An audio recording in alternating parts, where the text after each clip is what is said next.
Hello दोस्तों, स्वागत करता हूं आप सभी का आज एक और नई क्लास में, जिसमें कि हम जीके जीएस के मोस्ट इंपॉर्टेंट क्वेश्चन जो है आपके एग्जाम पॉइंट ऑफ व्यू से लेके आ चुके हैं। तो जल्दी से सभी दोस्त जो हैं वो जुड़ जाइए, क्लास को शेयर कर दीजिए अपने बाकी के दोस्त के साथ, और जो आपके ग्रुप्स हैं उनमें भी शेयर कर दीजिए ताकि जल्दी से जो है सभी दोस्त जुड़ जाएँ और हम अपनी क्लास स्टार्ट करें। तो आज की क्लास में बता दूं आपको, सबसे पहले मेरे भाइयों 20 क्वेश्चन जो हैं वो रहने वाले हैं, जीके जीएस के मोस्ट इंपॉर्टेंट रहने वाले हैं, और लेवल जो है वो ईजी से मॉडरेट रहने वाला है। ठीक है, आज की क्लास का, और लास्ट तक सभी दोस्तों ने बने रहना है, और एट द एंड आप सभी को कमेंट बॉक्स में अपना स्कोर भी बताना है। तो चलिए आज का फर्स्ट क्वेश्चन स्टार्ट करते हैं। पहला क्वेश्चन क्या कहा गया है, देखिए एक चीज़ और बता दूं, इंग्लिश हिंदी दोनों वाले भाइयों के लिए हैं। ठीक है, आप हिंदी में पढ़ना चाहें हिंदी में पढ़िए, इंग्लिश में पढ़ना चाहें इंग्लिश में पढ़ सकते हैं।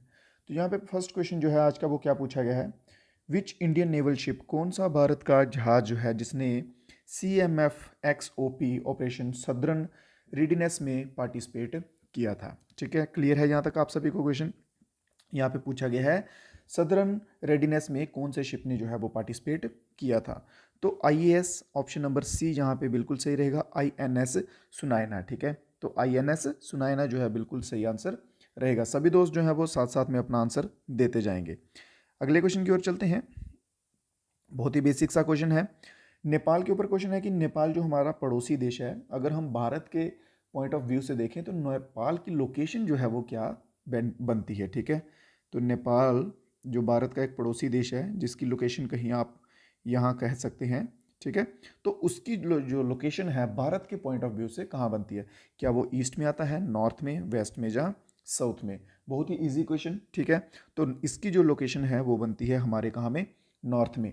और बात की जाए कि अगर नेपाल जो इंटरनेशनल बाउंड्री हमारे साथ लगाता है वो कितनी है, उसकी लेंथ कितनी है, तो वो आ जाएगी 1751 किलोमीटर की बाउंड्री जो है नेपाल इंडिया के साथ शेयर भी करता है। चलते हैं अगले क्वेश्चन पे। तो अगला क्वेश्चन क्या कहता है, अगला क्वेश्चन आता है भाई साइंस से। तो rate of change in velocity of an object, किसी ऑब्जेक्ट का रेट चेंज होना वेलोसिटी के तहत, ठीक है, पर यूनिट टाइम के हिसाब से, उसे हम जो है वो क्या कहते हैं। किसी भी ऑब्जेक्ट का रेट चेंज होना, वेलोसिटी चेंज होना पर यूनिट टाइम के हिसाब से, उसे हम क्या कहेंगे, उसे हम कहेंगे एक्सेलरेशन, उसे हम कहेंगे त्वरण। ठीक है, एक्सेलरेशन, जो कि ऑप्शन नंबर सी हमारा बिल्कुल सही आंसर रहेगा। किसी दोस्त को कोई किसी टाइप का डाउट हो, कोई क्वेश्चन समझ ना आए, या फिर किसी क्वेश्चन में कोई डाउट रह जाता है, तो आप कमेंट बॉक्स में पूछ लीजिएगा। उसके सिवा डिस्क्रिप्शन में लिंक दिया होगा व्हाट्सएप ग्रुप का, वो भी आप ज्वाइन कर सकते हैं। वहाँ पे कुछ PDFs जो हैं हमारी तरफ से दे दी जाती हैं आपकी रिवीजन के लिए। ठीक है, और जो भी अपडेट्स रहते हैं वो भी वहाँ पे टाइमली अपडेट किए जाते हैं। तो बात है यहाँ पे केमिस्ट्री का क्वेश्चन पूछा गया है भाई, पीरियोडिक टेबल से रिलेटेड। ठीक है, इनमें से बताना कि एक सेम ग्रुप का जो है वो कौन सा ऑप्शन आएगा। ठीक है, सेम ग्रुप्स के, देखिए ग्रुप्स होते हैं इस टाइप का, आपने देखा होगा पीरियोडिक टेबल इस टाइप का बना होता है। ठीक है, बीच में ऐसे आ जाता है, फिर ऊंचा हो जाता है, नीचे हो जाता है, ऐसे। ठीक है, जिसमें कि टोटल जो है 118 एलिमेंट्स जो होते हैं, कितने होते हैं, 118 एलिमेंट्स होते हैं। अब हमें सिंपल सा बताना है कि इनमें सेम ग्रुप के जो हैं वो कौन से एलिमेंट आएंगे। ठीक है, तो सेम ग्रुप के जो हैं वो आएंगे ऑप्शन नंबर डी हमारा, जिसमें कि यहाँ पे होता है हीलियम, हीलियम के नीचे होता है लिथियम, लिथियम के नीचे होता है सोडियम, और सोडियम के नीचे होता है पोटेशियम। ठीक है, आप सभी को जो है केमिकल ये नेम है, ठीक है, इनके फुल नेम्स मालूम होने चाहिए, क्योंकि इसके ऊपर भी आपको क्वेश्चंस जो है वो देखने को मिल जाएगा। ठीक है, तो इनकी भी जो है आपको स्पेशली हो सकेगा तो स्पेशल से ही, अदरवाइज इन्हीं क्लासेस के बीच में आपको कवरअप करवाते चलेंगे। तो आज का फिफ्थ क्वेश्चन क्या कहता है, इंदिरा पॉइंट से रिलेटेड क्वेश्चन है, जो कि भारत का सबसे दक्षिणी जो है आप कह सकते हैं पॉइंट है। ठीक है, सबसे दक्षिण में पॉइंट है, सबसे साउथ में पॉइंट है। तो इन्होंने क्वेश्चन को किस तरह से घुमा के पूछा हुआ है कि ग्रेट निकोबार आइलैंड जो है, ठीक है, ग्रेट निकोबार आइलैंड जो है उस पे जो है इसकी लोकेशन क्या रहेगी। ठीक है, उस जगह पे ग्रेट निकोबार आइलैंड पे इंदिरा पॉइंट जो है वो ग्रेट निकोबार आइलैंड पे है। ठीक है, तो उन्होंने पूछा उस पे इसकी लोकेशन क्या रहेगी, क्या ये, मान लीजिए ये एक आइलैंड है, ठीक है, ये निकोबार आइलैंड है। अब इन्होंने पूछा है कि इस पे इसकी लोकेशन क्या रहेगी, नॉर्थ में रहेगी, ईस्ट में, वेस्ट में, या फिर साउथ में। इन्होंने तो आंसर खुद ही दे दिया, इन्होंने बोल दिया हो कि सबसे साउथ में पॉइंट है। तो नॉर्मल सी बात है भाई, अगर उसकी बाउंड्री यहाँ तक है, सबसे साउथ है, तो वो पॉइंट भी यहाँ पे ही होगा। ठीक है ना, वो पॉइंट भी यहीं पे होगा। अगर वो पॉइंट यहाँ पे नॉर्थ में हो जाएगा तो फिर वो सबसे साउथ में कैसे हो जाएगा। ठीक है, तो क्लियर आपको यहाँ तक। तो ऑप्शन नंबर सी जो है हमारा बिल्कुल सही रहेगा। ठीक है, इंदिरा पॉइंट सबसे साउथ में पॉइंट है, और अगर क्वेश्चन को घुमा के पूछ लिया जाए कि कौन से आइलैंड पे है, ठीक है, तो ग्रेट निकोबार आइलैंड पे ये आता है। चलिए इसी के साथ एक और क्रॉस क्वेश्चन आपसे हो जाए कि अंडमान निकोबार की कैपिटल क्या है। अंडमान निकोबार की कैपिटल जो है वो क्या है, ये आपका होमवर्क का क्वेश्चन है। सभी दोस्तों ने ईमानदारी के साथ जो है कमेंट बॉक्स में आंसर देते जाना है कि अंडमान निकोबार की कैपिटल क्या है। और इसी के साथ सभी दोस्त आगे बढ़ेंगे वीडियो को लाइक करते हुए, और जो कुछ दोस्त हमारे साथ नए जुड़े हैं वो चैनल को सब्सक्राइब भी कर लें। तो बढ़ते हैं हम अगले क्वेश्चन की ओर। मागा साजी जो है, ठीक है, मकर संक्रांति, आप सभी को कॉमन जो नेम है वो है मकर संक्रांति। तो अलग अलग स्टेट्स में अलग अलग जगहों पे उसके अलग अलग नाम है। ठीक है, जैसे कहीं पे दही चूड़ा बोला जाता है, कहीं पे उसे बोला जाता है हल्दी कुमकुम, कुछ कुछ अलग अलग नाम है। ठीक है, सभी जगहों पे। और इन्होंने हमें क्वेश्चन में नाम क्या दिया हुआ है, मागा साजी। तो उन्होंने पूछा है कि भाई मागा साजी जो है मकर संक्रांति को कौन से स्टेट में, कौन से राज्य में जो है वो कहा जाता है। ठीक है, तो मागा साजी जो है ये कहा जाता है कहाँ पे, हिमाचल प्रदेश में। तो इसमें हमारा आंसर क्या रहेगा, हिमाचल प्रदेश सही आंसर रहेगा। तो बात कर ली जाए इसके सिवा गोवा की, तो गोवा में क्या कहा जाता है, गोवा में कहा जाता है हल्दी कुमकुम। ठीक है, गोवा में क्या कहा जाएगा, हल्दी कुमकुम कहा जाएगा। और बात कर ली जाए इसके सिवा गुजरात ऑप्शन नंबर बी की, तो यहाँ पे कहा जाएगा उत्तरायण। ठीक है, आप सभी साथ साथ में नोट्स बनाते जाइएगा ताकि जब एग्ज़ाम के दिन पास आ जाएं तो रिवीजन करने में जो है वो हेल्पफुल रहे। इसके सिवा बात करते हैं मध्य प्रदेश की, तो मध्य प्रदेश में क्या कहा जाता है, सुकारता। ठीक है, सुकारत। क्लियर है यहाँ तक सभी दोस्तों को, चार के चार ऑप्शन, चार स्टेट्स और चार आपके नाम यहाँ पे हो गए हैं।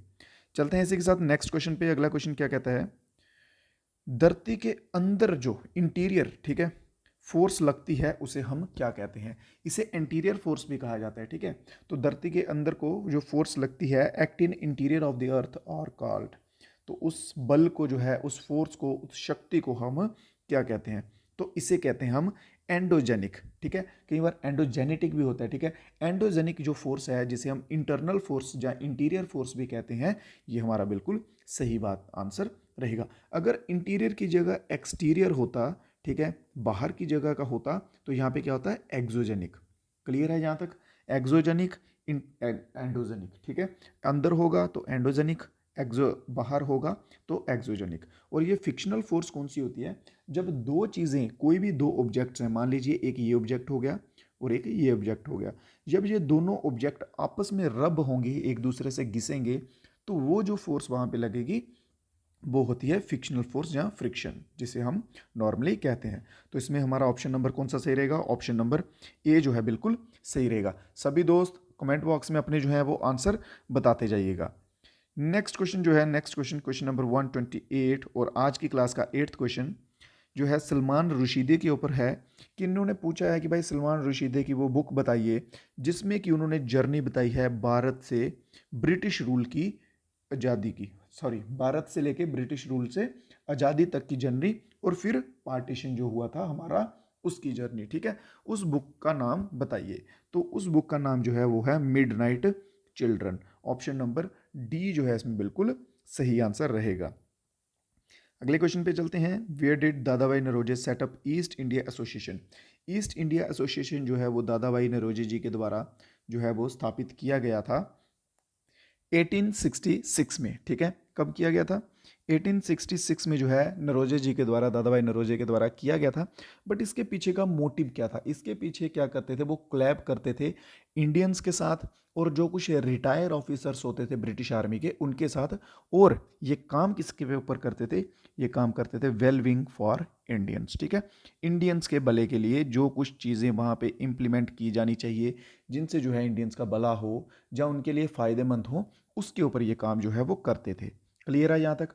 और बात की जाए कौन सी जगह में किया था, तो ये किया था लंदन में। और पूछ लिया जाए कि किस टाइम पीरियड में, तो 1866 में जो है वो किया गया था। आज का नेक्स्ट क्वेश्चन, क्वेश्चन नंबर 10 क्या कहता है, dwarfness can be controlled by treating plant with. कुछ पौधे जो होते हैं, ठीक है, वो छोटे रह जाते हैं, बढ़ते नहीं हैं, तो ड्वार्फनेस होती है छोटा। ठीक है, तो जो छोटे रह जाते हैं उनको बड़ा करने के लिए, उनको ग्रोथ करने के लिए, उनकी रूट्स में पावर देने के लिए हम इनमें से क्या यूज़ करेंगे, तो उनमें से हम यूज़ करेंगे गिबरेलिक एसिड। ठीक है, गिबरेलिक एसिड जो है अगर हम पौधों में ये डालेंगे तो इससे क्या होगा, रूट्स जो होती हैं उसमें ग्रोथ होगी, स्टेम्स में ग्रोथ होगी, जिससे टोटली जो है आप कह सकते हैं ऑलराउंडर प्लांट जो है वो ग्रो करेगा। ठीक है, तो क्वेश्चन नंबर 10 था आज का, और option number B gibberellic acid बिल्कुल सही आंसर रहेगा। सभी दोस्त वीडियो को लाइक करते हुए और चैनल को सब्सक्राइब करते हुए चलेंगे, जिन्होंने अभी तक नहीं किया है सभी दोस्त एक बार लाइक कर दीजिए वीडियो को। नेक्स्ट क्वेश्चन है क्वेश्चन नंबर आज का 11th क्वेश्चन क्या कहता है, collection of poem by Vishakha Vishwas won the Sahitya academy youth literature award 2023 for Marathi language. इन्होंने बोला है कि भाई विशाखा विश्वास जी का उन्होंने साहित्य अकेडमी अवार्ड जीता है मराठी लैंग्वेज में। ठीक है, तो उस कलेक्शन का नाम क्या था? नॉर्मल सी बात है, मराठी लैंग्वेज में है तो क्या नाम रहेगा उस कलेक्शन का? जल्दी से सभी दोस्त आंसर बताइए। बिल्कुल सही। ठीक है, तो आंसर रहेगा उसका स्वातला स्वाता बिरुद उब करताना। ठीक है, ये मराठी की ही लाइन है, अगर जो कुछ भाई महाराष्ट्र से होंगे वो तो नॉर्मली इसका मीनिंग समझ पाएंगे। तो चलते हैं हम अपने नेक्स्ट क्वेश्चन पे आज के। The rural landless labour employment guarantee programme was started in which of the following 5 year plans. आप सभी को मालूम है 5 ईयर प्लान्स जो है, ठीक है ना, तो जैसे आप सभी को मालूम है कि 5 ईयर प्लान से क्वेश्चन जो है वो इंपॉर्टेंट बनते ही बनते हैं। ठीक है, तो हम हो सके तो एक स्पेसिफिक ब्रीफ वीडियो जो है वो 5 ईयर प्लान के ऊपर कंप्लीट कर लेंगे। तो यहाँ पे इन्होंने पूछा है रूरल लैंडलेस, ठीक है, लेबर, जो गांव देहात में लोग रहते हैं जिनके पास खुद की ज़मीनें नहीं हैं, उनके लिए जो है वो कौन से 5 ईयर प्लान में प्रोग्राम लाया था? तो वो आया था भाई 6th में। ठीक है, जिसमें क्या था कि 100 डेज़ का इनको वर्क जो है वो दिया जाएगा, 100 दिन का काम का प्रावधान जिसमें लाया गया था। चलते हैं अपने नेक्स्ट क्वेश्चन पे। अगला क्वेश्चन क्या कहता है, 2050 से रिलेटेड क्वेश्चन है भाई। ठीक है, 2050 का सोच के चल रहे हैं ये। कौन सा देश जो है वो होस्ट करेगा international union for conservation of nature? ठीक है, वर्ल्ड कंजर्वेशन कांग्रेस इन 2050, सिंपल इतना से याद रख लीजिए। ठीक है, वर्ल्ड कंजर्वेशन कांग्रेस इन 2050 जो है वो कौन सा देश करेगा होस्ट? ठीक है, तो वो करेगा UAE। ठीक है, यूनाइटेड अरब एमिरेट्स, जो कि अबू धाबी। ठीक है, अबू धाबी करेगा इसको होस्ट। तो आज का 13 क्वेश्चन अबू धाबी करेगा, और डेट क्या रहेगी इसकी? डेट रहेगी इसकी 15 अक्टूबर 2025। ठीक है, क्लियर है जहाँ तक? ऑप्शन नंबर सी जो है इसमें बिल्कुल सही रहेगा। नेक्स्ट क्वेश्चन क्या है, पॉलिटिकल से क्वेश्चन है कि भाई prohibition of discrimination on ground of religion race caste sex place birth. ठीक है, देखिए प्रोहिबिशन होता है कि किसी भी आपके अधिकार को रोकना, ठीक है, आपको समान अधिकार ना देना। मान लीजिए कि कोई, जैसे आप कोई एग्ज़ाम की तैयारी कर रहे हैं, वहाँ पे हर धर्म का, हर जात का, हर रंग का आदमी जो है वो फॉर्म उसको फिल कर सकता है और उसकी तैयारी कर सकता है। ये हो गई इक्वालिटी। अगर वहाँ पे उसके साथ डिस्क्रिमिनेशन हो रहा है, भेदभाव हो रहा है कि नहीं तू छोटा है, तू मोटा है, तू नहीं भर सकता, ऐसे किसी भी टाइप से, तो वो होता है डिस्क्रिमिनेशन। ठीक है, तो ये जो है ये किसके अंडर आता है, कौन से राइट के अंडर आता है? क्या राइट टू इक्वालिटी में आता है, right to life, right to freedom, या फिर राइट अगेंस्ट एक्सप्लॉयटेशन में आता है? सभी दोस्त जो हैं जल्दी से कमेंट बॉक्स में आंसर दीजिए जल्दी से। ठीक है, तो इसके सिवा आपको बता देता हूँ राइट टू एक्सप्लॉयटेशन में कौन कौन से आर्टिकल आते हैं। 23 एंड 24 जो है वो राइट अगेंस्ट एक्सप्लॉयटेशन में आते हैं। ठीक है, इसके सिवा राइट टू लाइफ में कौन सा आर्टिकल आता है? इसमें आता है आर्टिकल नंबर 21। फिर राइट टू फ्रीडम में कौन से आते हैं? इसमें आते हैं 19 से लेके 22 तक आते हैं, बस 21 नहीं आता इसमें। ठीक है, इसमें 21 नहीं आता है, 21A जो है वो आएगा इसमें, राइट टू एजुकेशन जो है वो इसमें आएगा। ठीक है, फिर इसके सिवा बचता है राइट टू इक्वालिटी, जो कि है 14 से लेके 18 तक आर्टिकल इसमें आएंगे। तो ये जो है आर्टिकल, ठीक है, प्रोहिबिशन ऑफ डिस्क्रिमिनेशन, तो ये आएगा राइट टू इक्वालिटी के अंदर, जो कि हमारा ऑप्शन नंबर ए बिल्कुल सही रहेगा। नेक्स्ट क्वेश्चन पे चलते हैं। Padma Subrahmanyam is a well known dancer of which of the following dance form? तो पद्मा सुब्रमण्यम जो है इनमें से किस डांस फॉर्म के एक वेल नोन जो है डांसर हैं? तो पद्मा सुब्रमण्यम जो है वो भारतनाट्यम के लिए जाने जाते हैं। तो भारतनाट्यम जो है ये ओल्डेस्ट फॉर्म है। ठीक है, ओल्डेस्ट फॉर्म है क्लासिकल डांस की। ये सबसे पुराना, अगर क्वेश्चन में पूछ लिया जाए कि सबसे पुराना जो है वो क्लासिकल डांस कौन सा है, तो वो आएगा भारतनाट्यम। और एक आता है सत्रिय, ठीक है, जो कि कहाँ का है, जो असम का क्लासिकल डांस है, और ये सबसे लेटेस्ट है, न्यूएस्ट। ये लगभग 2000 साल पुराना है। तो नेक्स्ट क्वेश्चन क्या कहता है, नेक्स्ट क्वेश्चन को देखते हैं। What is the theme of the world population day 2023? 2023 की वर्ल्ड पॉपुलेशन डे की थीम जो है वो क्या है? ठीक है, सभी जो इंपॉर्टेंट डेज रहते हैं उनके ऊपर थीम्स होती हैं कुछ ना कुछ, जो कि आपको कवर करवाता आ रहा हूँ और आगे भी जो है आपके एग्जाम तक जो है कवर हो जाएंगे ऑलमोस्ट, ठीक है। तो वर्ल्ड पॉपुलेशन डे की थीम क्या है? Unleashing the power of gender equality, ठीक है, लैंगिक समानता की शक्ति को उजागर करना, ठीक है। जेंडर इक्वेलिटी समझ सकते हैं ना कि लेडी वीमेन मैन सभी एक समान है, ठीक है, लड़की लड़का एक समान सभी, तो उसी को जो है अनलिश किया जा रहा है कि जेंडर इक्वेलिटी में लाके, ठीक है। तो यही जो है इसकी थीम रहेगी वर्ल्ड पॉपुलेशन डे 2023 की। तो अगले क्वेश्चन की तरफ चलते हैं। अगला क्वेश्चन जो है वो क्या है कि फॉर्मर इंडियन क्रिकेटर हैं जो कि रिसेंटली जिनकी मृत्यु हो गई है 88 की एज में, ठीक है, तो उनका नाम जो है वो क्या है? 88 की एज में रिसेंटली जो है जिनकी मृत्यु हुई है उनका नाम यहाँ पे पूछा गया है। उनकी मृत्यु जो है वो हुई थी 2 अप्रैल 2023 को, 2 अप्रैल 2023 को, और उनका नाम है सलीम दुरानी। सलीम दुरानी ये एक ऐसे प्लेयर हैं जो जाने जाते थे कि लोगों के कहने पर ये सिक्स लगाते थे। अगर मान लीजिए ऑडियंस ने चीयर किया कि सिक्स लगाइए तो ये उस बॉल पे सिक्स हिट करते थे। ये ऐसे प्लेयर हैं, इस नाम से ये जाने जाते थे। क्लियर है? तो चलिए नेक्स्ट क्वेश्चन देखते हैं। इसके बाद सभी दोस्त एक चीज़ सुनिए, अगर किसी क्वेश्चन में कोई डाउट रह जाता मेरे भाइयों तो कमेंट बॉक्स में आप पूछ लीजिएगा, ठीक है। और इसके सिवा आप वीडियो को जो है वो शेयर वगैरह कर दीजिएगा आगे दोस्तों के साथ और लाइक वगैरह भी कीजिएगा। तो नेक्स्ट क्वेश्चन जो है वो क्या कहता है? The population of a nation in working age group is generally grouped between. किसी भी देश की जो है राष्ट्र की जो, ठीक है, पॉपुलेशन है, किसी भी नहीं कहते, हम अपने इंडिया को ही लेके चलते हैं, ठीक है, बाकी के कंट्रीज़ का मालूम नहीं हमें। तो बात करते हैं हम अपने इंडिया की कि पॉपुलेशन ऑफ अ नेशन, हमारे देश की जो पॉपुलेशन है उसमें वर्किंग एज ग्रुप के लोग जो हैं वो किस एज के हैं, ठीक है। क्या वो 18 से 62 तक हैं, 16 से 60 तक हैं, या 14 से 58 तक, या फिर 15 से 59 तक, ठीक है। तो हमारा इसमें आंसर जो है वो रहेगा 15 से लेके 59 तक जो है ये एज ग्रुप जो है जो कि वर्किंग एज ग्रुप में आता है, ठीक है। क्योंकि 14 की एज से अगर पहले या 14 तक आप काम करवाएंगे बच्चे से तो वो चाइल्ड लेबर में आ जाएगा, और 60 की एज में जो है इंसान जो है वो रिटायर हो जाता है, ठीक है, जब आप भी जॉब करेंगे, ठीक है। तो जैसे ही आपकी जॉब जो है जहाँ तो 15 ईयर 17 ईयर जो टाइम पीरियड रहता है उस तक पहुँच जाएगी, या फिर आपकी एज जो है अगर प्रमोशन के बाद 60 ईयर्स की हो जाती है तो उसके बाद आप रिटायर हो जाते हैं। तो 15 से 59 के बीच का जो टाइम पीरियड है, ठीक है, 59 तक का, ये जो है इसे हम वर्किंग एज ग्रुप कहते हैं। नेक्स्ट क्वेश्चन देखते हैं आज की क्लास का।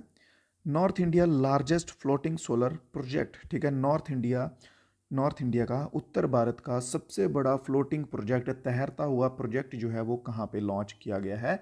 जनवरी 2023 में। तो ये जो है ये लॉन्च किया गया मेरे भाइयों चंडीगढ़ में। कहाँ पे लॉन्च किया गया है? चंडीगढ़ में जो है वो लॉन्च किया गया है। और चंडीगढ़ क्या है? ये एक यूनियन टेरिटरी है, ठीक है। नेक्स्ट क्वेश्चन की तरफ चलते हैं। अगला क्वेश्चन देखते हैं। अगला क्वेश्चन क्या कहता है? World energy transition outlook report is released by. World energy transition outlook report जो है ये किसके द्वारा जो है रिलीज की जाती है? बहुत बढ़िया। देखिए ये जो नाम नीचे दिए हुए हैं इनका भी आप स्क्रीनशॉट ले लीजिएगा या फिर लिख लीजिएगा, क्योंकि इनके ऊपर जो है वो फुल फॉर्म पूछी जाएंगी। पूछ लेंगे कि WEF की फुल फॉर्म बताइए, वर्ल्ड इकोनॉमिक फॉर्म, OECD की फुल फॉर्म बताइए, ठीक है। तो इस तरह से ये फुल फॉर्म भी पूछ सकते हैं। तो यहाँ पे हमारा सही आंसर रहेगा इंटरनेशनल रिन्यूएबल एनर्जी एजेंसी जो है इसके द्वारा वर्ल्ड एनर्जी ट्रांजिशन जो रिपोर्ट रहती है, ठीक है, वर्ल्ड लेवल पे एनर्जी ट्रांजिशन की, वो इसके द्वारा प्रोड्यूस की जाती है या रिलीज की जाती है। तो ऑप्शन नंबर बी इसमें हमारा बिल्कुल सही आंसर रहेगा। तो आज की क्लास जो थी, आज की क्लास के क्वेश्चन जो हैं 20 हो चुके हैं मेरे भाइयों, ठीक है।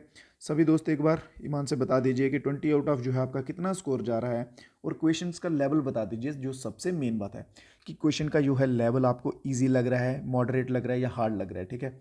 फिर मैं उस हिसाब से जो है वो क्वेश्चन सेट करने लगूँगा। अगर आपको ये ईजी लग रहे हैं क्वेश्चन तो फिर लेवल जो है वो आगे मॉडरेट की तरफ हम ले जाएंगे, ठीक है दोस्तों। तो ये थे आज की क्लास के क्वेश्चन। तो उम्मीद करता हूँ आपको क्लास अच्छी लगी होगी। कोई अगर डाउट रह जाए, कोई कुछ हो जाए, आपकी क्वेरी हो तो आप कमेंट बॉक्स में पूछ सकते हैं। इसके सिवा डिस्क्रिप्शन बॉक्स में ग्रुप का लिंक दिया रहेगा, वो भी आप ज्वाइन कर सकते हैं। और जाते जाते सभी दोस्त वीडियो को लाइक करते जाएंगे, और जिन्होंने अभी तक सब्सक्राइब नहीं किया वो सब्सक्राइब भी कर दीजिएगा। तो दीजिए इजाज़त दोस्तों, मिलेंगे नेक्स्ट वीडियो में कुछ नए क्वेश्चंस के साथ। तब तक के लिए जय हिंद, जय भारत।